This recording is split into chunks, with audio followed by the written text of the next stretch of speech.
The main issue in nursing homes and long-term care facilities is the fact that most are understaffed. I've seen the effects this has on both patients and staff because I work at one. I've seen patients fall, elope, and become depressed. After all, they lived their whole life normally and independently. Now their life has completely changed. They don't have as much control anymore and often feel helpless. 40% of hospital nurses have burnout levels that exceed the norms for healthcare workers. Job dissatisfaction among hospital nurses are 4 times greater than the average for all U.S. workers, and 1 in 5 hospital nurses report they intend to leave their current jobs within a year. It's up to family, but mostly staff, because they are with the patient 24/7 to uplift their spirits. How can they focus on that when they have a large number of other patients to care for? So let me ask you a question. Would you want your loved one in a place like that? Think about that as I inform you of the problem in nursing homes, what's caused by it, and how it can be solved. Many nursing homes are so understaffed they may be endangering the welfare of their patients, according to a new report by federal health officials.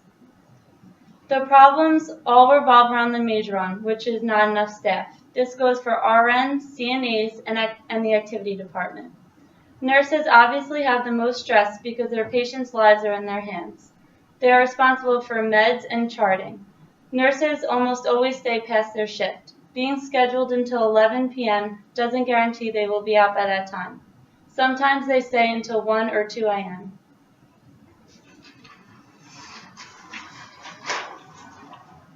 Overworking nurses leads to exhaustion, burnout, and job dissatisfaction.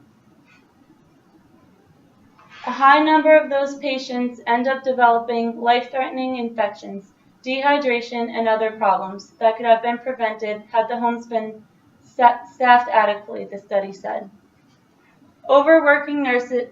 How can a patient or patient's family rely on their nurse when they are tired, cranky, and hate their job? Believe me, I've seen it firsthand.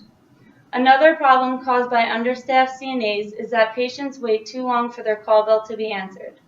Nobody wants to wait 10 minutes or more for assistance, so naturally they help themselves. They get up out of their wheelchair or bed and they fall. Many times they hit their head. At my job, the regular nurse-to-patient ratio is 1 to 18. The CNA ratio is about 1 to 12. Staff is constantly complaining of having too many patients to care for. They begin to call out a lot due to extreme exhaustion. When they call out, the shift is even more understaffed, and people's lives are in the hands of these workers. There needs to be a sufficient amount of people scheduled. The cause of this issue comes from law requirements. There is no strict ratio enforced. The solution is really quite simple. New Jersey and all states need to set a strict and low nurse-to-patient ratio. They found that more RN hours per patient day were associated with lower mortality for patients with acute myocardial infarction. Imagine how much easier 9 patients would be compared to 18. There are plenty of people looking for nursing jobs. Why not hire more to give patients the best care? If the law required more nurses to be available, many, if not all, of these problems could be resolved. We can solve these problems easily and effectively.